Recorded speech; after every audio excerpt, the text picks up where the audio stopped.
I was wrong. In my previous video, is Space Marine 2 too difficult? I played through the entire game on the Angel of Death difficulty. I then answered my own question with, so taking this video all the way back 45 minutes to my original question, is Space Marine 2 hard? The answer? Fuck yes. But I was wrong. And so are you. Space Marine 2 isn't as difficult as you think it is. And I am going to tell you why.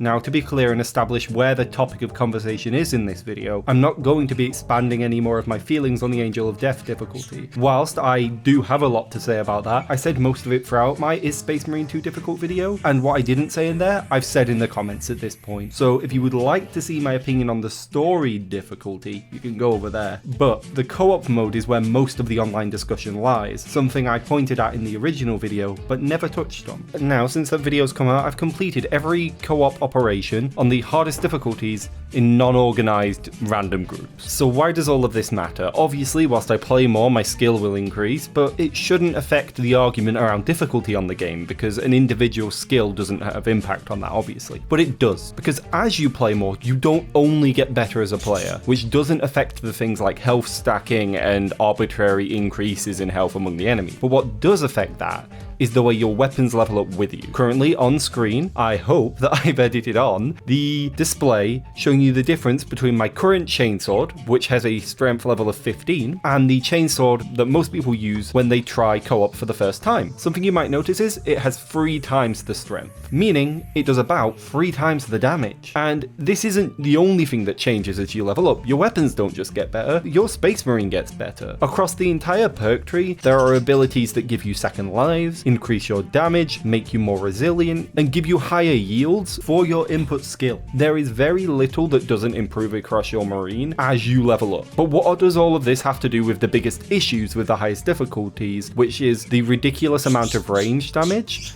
and the ridiculous amount of stacked health the enemies have? Well, simple. If you level up and get to the level the game suggests for playing these missions, which most of us don't wait to do. I know I didn't, and I assume most of you haven't waited until level 20 to try the hardest difficulty. But what I have noticed, since hitting level 20 and getting that late game gear, you will find that most of the enemies aren't as tanky as you think they are. Now, there are some enemies that are still tanky, but often those are the enemies that are meant to be. You've seen, if you've watched the background footage throughout this video, me killing multiple Tyranid warriors, multiple Tyranid gaunts, multiple of the enemies that shouldn't take huge amounts of time to kill, killing them fairly quickly. Now, I wasn't doing that when I was using green and purple grade weapons on the enemies, but as you get better gear, you do better damage. So the complaints specifically about health being too high on the enemies, I disagree with. The range damage is a bit harder to defend, but I will also point out there are plenty of perks across the board that lower the range damage you take. For example, on the character I play, there is a perk that specifically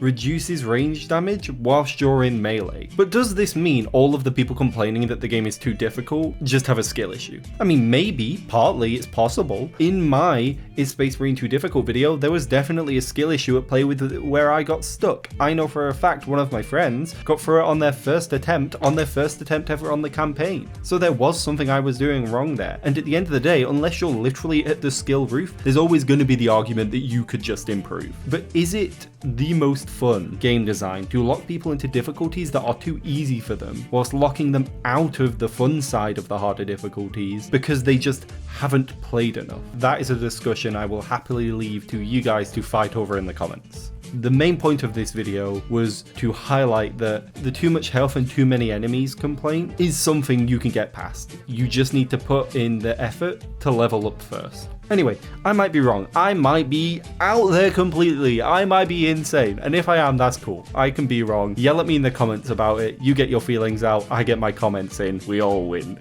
But if you thought I was right, you should definitely like and subscribe. Maybe even join my Discord. We could hang out. We could play some Space Marines together so I don't have to keep playing with the randoms. Anyway, that's all for this. If you are somebody that watches my content generally, we will be back to doing some more normal videos next week. I just wanted to put up a bit of an easier video today to continue my chill week after the nightmare of an editing session that was Monday. But that's all, folks. Thank you for watching. Have a wonderful rest of your day, and I will see you next time.